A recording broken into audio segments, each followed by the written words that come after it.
जिला लक्ष्मीपुर में जिलापाल जुग्म अभियोग शुणाणी शिविर अनुष्ठित हो जाइछि।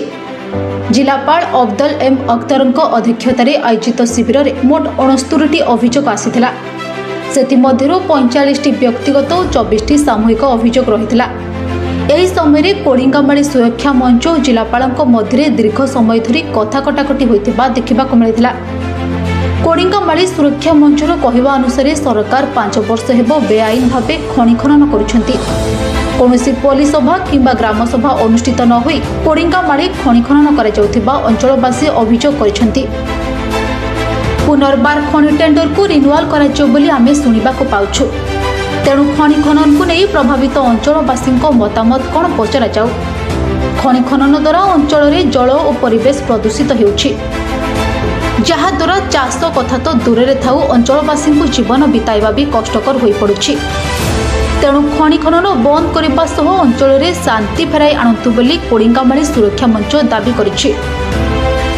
जदि भी खनि खनन करा जाउछि आदित्य बिरला कंपानी रिफाइनारी प्रकल्प पई जे जमी नैछि सही प्रकल्प निर्माण पर अंचलवासी को नियुक्ति दिया जाऊ, नचेत आमे मरिबु पछे आम भिटामाटी पई लड़ाई जारी रखिबु। अन्यपटे जिलापाल कहिथिले जे खनि खनन उपरे जनशुणाणी मो हाथ में नहीं कि मो अधिकार नहीं, तुमे हाईकोर्ट जाओ। जहाँपर कोड़िंगामाली सुरक्षा मंच और जिलापाल मध्य कथा कटाकटी होइथिला। दीर्घ समय पर पुलिस लोकों को बाहर को नहीं।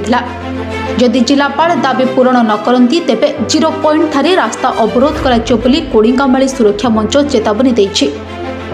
तेबे अभियोग शुणाणी शिविर में 41 एसएचजी ग्रुप मानक 1 कोटी 4 लाख टंकार ऋण प्रदान कर 10 जन दिव्यांग को ट्राइसाइकेल और कान शुणा यंत्र प्रदान कर मिलेट द्वारा मांडिया प्रस्तुत खाद्य सामग्री को प्रमोट करने सह आईसीडीएस द्वारा टॉयथन प्रदर्शन बुली देखिथिले।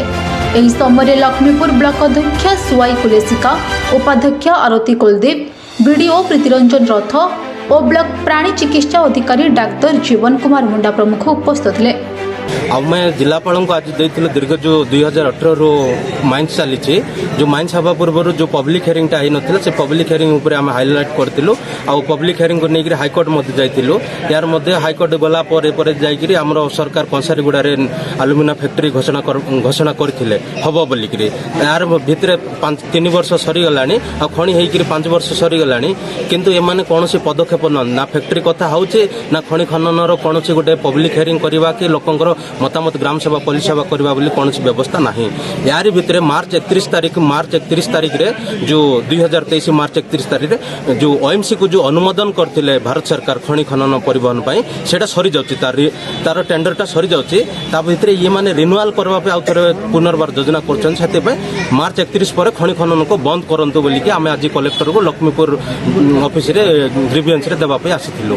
कोरापुट जिला लक्ष्मीपुर कोरेश्वर तुरुकों का रिपोर्ट ओडिशा न्यूज रूम।